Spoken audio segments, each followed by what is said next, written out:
और इनको किधर आपने वज़ीर आला हाउस में बैठा दिया। इनसे कोई ब्यूटी कॉन्टेस्ट करवाते, इनसे कोई कुकिंग कंपटीशन करवाते। और इस वक्त इस्टेब्लिशमेंट को थोड़ी बहुत तो हल्की हल्की सी शर्म तो आती होगी ज़रूर। किसी कोने में चाय का कप हाथ में पकड़कर सिगरेट का कश लगाते हुए सोचते ज़रूर होंगे कि हमने किस तरह के लोग पाकिस्तान के ऊपर मुसल्लत कर दिए हैं। ना दाखिला आपके हाथ में है, ना खजाना आपके हाथ में है। नवाज शरीफ साहब फारिग, उनके करीबी जितने लोग हैं फारिग। पता नहीं कौन सी गवर्नमेंट आई हुई है जो इस वक्त नजर आ भी रही है और नजर नहीं भी आ रही। कामरान शायद यही सहूलतकारी है। हुकूमत जमात की होती तो नजर आती।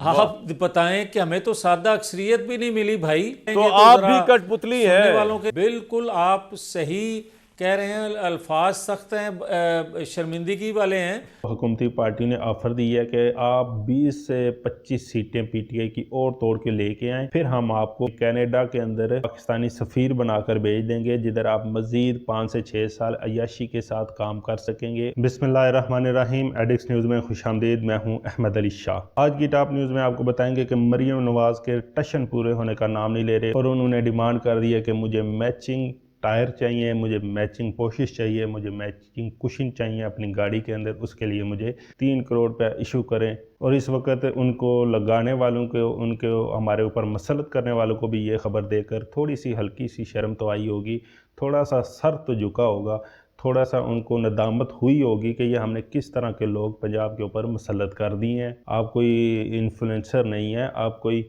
यूट्यूबर नहीं है, आप एक पाकिस्तान के बहुत बड़े सूबे, 11 करोड़ की आबादी के सूबे की एक वज़ीर आला हैं। आप उस चीज़ के ऊपर आएँ और उस सूबे को देखें, उसके हालात को देखें, लोगों के अफलास को देखें, लोगों की गुर्बत को देखें, लोगों के जो घर उजड़ रहे हैं उनको देखें, लोग खुदकुशियाँ कर रहे हैं उसको देखें, लोग भूख से मर रहे हैं। लोगों को इस वक्त ये टेंशन होती है कि हमने रात को अफ्तारी किस चीज़ से करनी है। लोग सहरी को तरस रहे होते हैं कि सहरी किस चीज़ के साथ करें और पूरा दिन रोज़ा कैसे रखें। लोग इंसाफ के लिए दर बदर फिरते हैं, लोग अपने केसेस की वजह से परेशान होते हैं, लोग अपनी बीमारियों की वजह से परेशान हैं, उनको अपने इलाज करवाने के लिए पैसा नहीं होता। और जो आप लोगों के घरों में बिजली के बिल भेज रहे हैं उनके लिए आवाम के पास पैसा नहीं है। गैस दिन ब दिन आप महंगी कर रहे हैं, पेट्रोल की कीमतें आसमानों के ऊपर जा रही हैं, मगर आपको 3 करोड़ चाहिए ताकि मैं अपनी गाड़ी के टायर बदल सकूं और मैं पोशिश का काम करवा सकूं। और इन्होंने जो दूसरा बयान शाया किया अपना कि जी वज़ीर आला हाउस जो है जाती उम्रा से बहुत दूर है और इसलिए मैं गाड़ी के ऊपर नहीं जा सकती, मैं हेलीकॉप्टर के अंदर जाया करूंगी। जब जाना आपने हेलीकॉप्टर के अंदर है तो फिर गाड़ी का काम क्यों करवा रही हैं? मेरी समझ से ये चीज़ें बिल्कुल बाहर हैं। एक तरफ आप गाड़ी के 4 चांद लगवा रही हैं, दूसरी तरफ आपने उसके अंदर सफ़र भी नहीं करना। ये कौन सी कायदे आज़म की गाड़ी थी, कौन सी बहादुर शाह जफ़र की गाड़ी थी? अल्लामा इकबाल ने इसके अंदर सफ़र किया हुआ था, जिसको इतने 4 चांद लगाकर आप शो पीस बनाकर अंदर रखना चाह रही हैं। इनकी मेंटालिटी इस वक्त एक छोटे बच्चे वाली, एक अनपढ़ इंसान वाली, एक जाहिल बंदे वाली मेंटालिटी हो चुकी है। इनको सिर्फ अपनी और अपने शशकों की फिक्र है। पाकिस्तानी अवाम, पंजाब की अवाम से इनका कोई लेना देना नहीं है। और इनके अपने लोग टीवी के ऊपर बैठकर इनको कठपुतली करार दे रहे हैं। जावेद लतीफ़ जो इनके MNA रह चुके हैं, जो मियां नवाज शरीफ के बहुत ही करीबी साथी हैं, जिनको इलेक्शन हरवा दिया गया जो उनका दावा है, और वो टीवी के ऊपर आकर कह रहे हैं कि मैं बड़ी शर्मिंदगी के साथ इस चीज़ को मैं तस्लीम करता हूं कि ना हमारे पास कोई मैंडेट था, ना हमारे पास कोई मेजॉरिटी थी, ना ही लोगों ने हमें वोट दिया, फिर भी हमें जोड़ तोड़ करके लोगों को इकट्ठा करके हमें पंजाब भी दिया गया और वफाक में भी हुकूमत दी गई। और उन्होंने बोला कि मैं शर्मिंदगी के साथ इस चीज़ को एक्सेप्ट करता हूँ कि हम एक कठपुतली हुकूमत हैं। उनका बयान मैं आपको सुनाता हूँ, इसको सुनिए, बहुत मज़ेदार बयान है। ना दाखिला आपके हाथ में है, ना खजाना आपके हाथ में है। नवाज शरीफ साहब फारिग, उनके करीबी जितने लोग हैं फारिग, आप फारिग, राना सनाउल्लाह फारिग, ख्वाजा साद रफीक फारिग। पता नहीं कौन सी गवर्नमेंट आई हुई है जो इस वक्त नजर आ भी रही है और नजर नहीं भी आ रही। कामरान शायद यही सहूलतकारी है और यही मैं चीखता आया हूँ बड़े महीनों से कि सहूलतकारी जारी है। आपका ये कहना है कि हुकूमत नज़र नहीं आ रही, तो हुकूमत जमात की होती तो नज़र आती। आप बताएं कि हमें तो सादा अक्सरियत भी नहीं मिली भाई। सादा अक्सरियत भी ना मिली तो हम हुकूमत बनाने की पोजीशन में नहीं थे। और जिस तरह मांग तांग के और जिस तरह इकट्ठे करके वो जो हुकूमत बना दी गई, उसको मेरी हुकूमत कह लें, उसे मुस्लिम लीग की हुकूमत कह लें, पीपल्स पार्टी की हुकूमत कह लें, टेक्नोक्रेट की हुकूमत कह लें, कोई नाम दे लें, तो आप भी कठपुतली हैं वालों के लिए अच्छा हो जाएगा। आप भी कठपुतली हैं, कहने का मतलब ये हुआ। देखिए बिल्कुल आप सही कह रहे हैं, अल्फाज सख्त हैं, शर्मिंदगी वाले हैं, मगर हकीकत मियां साहब, तो यही है आज तो कि जब आप तुम बहुत सोने लग रहे हो, सच बोल रहे हो। बयान तो आपने सुन लिया। इस चीज़ को नोट करें कि ऐसे ऐसे बंदे अब टीवी के ऊपर आकर बयानात दे रहे हैं जिनको ना ये पार्टी से निकाल सकते हैं, ना ये पार्टी से दूर रख सकते हैं, क्योंकि वो सब के सब मियां नवाज शरीफ के बहुत ही ज़्यादा करीबी हैं। अगर वो पार्टी से निकालते हैं उनको, तो वो पार्टी की जो रेपुटेशन है वो बिल्कुल डाउन हो जाएगी, उनके पल्ले कुछ भी नहीं रहना।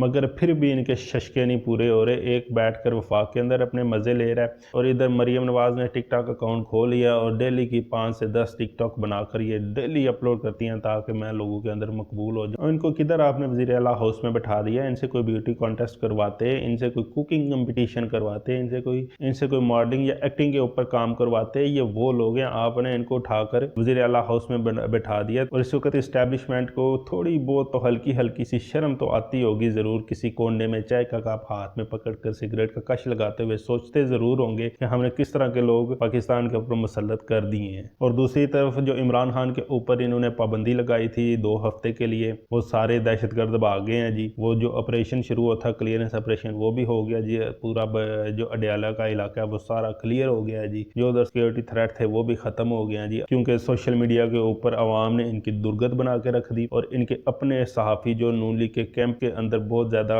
काबिल कबूल हैं, वो टीवी के ऊपर बैठकर वो भी बयानात दे रहे हैं कि ये आपने बहुत ही बोंडा काम किया है, ऐसा काम नहीं करना चाहिए। कम से कम वो जेल के अंदर है तो उसको उधर सुकून से बैठने दें, ये ना हो आपको ये मजीद मुश्किलात के अंदर घसीट के ले जाए। फिर इनको जाकर थोड़ा सा ख्याल आया और इन्होंने आज फिर 6 सहाफ़ियों और 6 वकला को अंदर जाने की इजाज़त दी, जिसके ऊपर खान साहब ने इनको बताया कि ये सब फ्रॉडिये लोग हैं, ये फ्रॉड कर रहे हैं, ना इधर कोई सिक्योरिटी थ्रेट है, ना इधर किसी को कोई खतरा है। इतनी बड़ी एजेंसी है पाकिस्तान में, पंजाब के अंदर और बिलखसूस इस्लामाबाद के अंदर काम कर रही, इतने बड़ी सिक्योरिटी के इदारे हैं जो प्रोटेक्शन दे सकते हैं, फिर भी ये सारे काम इसलिए कर रहे हैं ताकि मुझे इंटरेक्शन ना करने दी जाए मेरे पार्टी के लोगों से। क्योंकि आगे 8 अप्रैल को जो सेनेट के अंदर इलेक्शन आ रहे हैं, उसमें इन्होंने बहुत ज़्यादा हॉर्स ट्रेडिंग करनी है, लोगों को खरीदो फरोख्त करनी है, लोटे बनाने हैं। इसलिए ये चाह रहे हैं कि मैं आवाम से ना मिल सकूं, कोई ऐसे कैंडिडेट खड़े ना कर सकूं जिससे इनको मुश्किलात पेश आएँ। इसलिए इन्होंने ये सारा फ्रॉड और सारी 2 नंबरी की, जिसके ऊपर जेल सुप्रिटेंडेंट को भी आज इस्लामाबाद हाई कोर्ट ने तलब किया कि ये आपको जब हुक्म दे दिया कि इमरान खान के साथ हफ्ते में 6 दिन लोग मिल सकते हैं, तो फिर आप क्यों नहीं मिलने दे रहे। उसके ऊपर जेलर साहब की भी अच्छी खासी किट लगी है इस्लामाबाद हाई कोर्ट से, जिसके बाद इन्होंने होश के नाहन लेने शुरू कर दिए हैं। दूसरी तरफ जो चेयरमैन ECP हैं, पाकिस्तान इलेक्शन कमीशन के चेयरमैन सिकंदर सुल्तान राजा साहब, उनको भी ऑफर मिल चुकी है। अब वो भी अपना फ्यूचर प्लान बना रहे हैं कि इधर से जब मैं रिटायर हूँ तो मैं आगे क्या काम कर सकता हूँ या मुझे घर बैठना पड़ेगा। जिसके ऊपर इनको हुकूमती पार्टी ने ऑफर दी है कि आप 20 से 25 सीटें PTI की और तोड़ के लेके आएँ, फिर हम आपको किसी एक अच्छे मुल्क में कनाडा के अंदर पाकिस्तानी सफ़ीर बनाकर भेज देंगे, जिधर आप मज़ीद 5 से 6 साल अय्याशी के साथ काम कर सकेंगे और अपना एंजॉय कर लेंगे। जैसे ECP के अंदर आपने कोई टके का काम नहीं किया, इस तरह आप कनाडा जैसे कंट्री के अंदर बैठकर भी सुकून से सोते रहिएगा। महीने के महीने आपके अकाउंट में हम पैसा भेजते रहेंगे, आप बैठकर खाते रहिएगा। जिसके ऊपर सिकंदर सुल्तान राजा ने अब लिस्टें दोबारा मंगवा ली और देखना शुरू कर दिया कि किस किस हल्के के अंदर मैं PTI के कैंडिडेट को दोबारा हरा कर रीपोलिंग के अंदर या उनके केस लगाकर उनको हरा कर ये सीटें भी हुकूमती पार्टियों को दूं, ताकि एक तो इनकी पोजीशन मजबूत हो सके वफाक के अंदर, और दूसरा जो आगे इलेक्शन आ रहे हैं सेनेट के, उसके अंदर ये 3 से 4 मजीद अपने सेनेटर मुंतखब करवा सकें और ये पावरफुल हो सकें, हुकूमत करने के काबिल हो सकें। अवाम क्या सोच रही है, अवाम क्या चाहती है, उस चीज़ से इनका कोई लेना देना नहीं है, ना ये सोचते हैं, ना उस चीज़ के ऊपर इनका कोई फोकस है। और IMF इस वक्त पाकिस्तानी अवाम का दोबारा तेल निकालने के चक्करों में उन्होंने लिस्टें तैयार की हुई हैं, क्योंकि हमारे वज़ीर ख़जाना जो इन्होंने न्यू बनाए हैं वो पहुँच गए हैं उधर से कर्जा लेने के लिए, उधर से मज़ीद पैसा उठाने के लिए। अब वो 7 से 8 अरब रुपए की पैकेज लेके पाकिस्तान आएंगे। पाकिस्तान जब वो पैसा आएगा तो फिर कोई टके का काम नहीं होगा, सब इनके अकाउंट्स में जाएगा। इसी तरह पोशिश वाले कामों में लगा दिया जाएगा, गाड़ियों के टायर बदलवाए जाएंगे, स्विमिंग पूल ठीक करवाए जाएंगे, इनके टॉयलेट सेट करवाई जाएंगी, इनके बेडरूम के अंदर अच्छे अच्छे बेड्स और पर्दे लगवाए जाएंगे। इसके अलावा पाकिस्तान में टके का काम नहीं होना, इन्होंने अपनी अयाशी के ऊपर फिर फोकस रखना, और जब इलेक्शन नज़दीक आएंगे तो 1-1, 2-2 अरब इन्होंने अपने लोगों को देकर उनको फिर अपनी पार्टी के अंदर पक्या करना है, और लोगों को उनको कहना है कि ये जाकर पैसा बांटें और आवाम से वोट लेकर कोशिश करें कि हम दोबारा हुकूमत में आ जाएं। यही इनका सारी ज़िंदगी प्लान रहा है, इसी के ऊपर ये चलते रहे हैं। इसी के साथ दीजिए इजाज़त, अल्लाह निगहबान।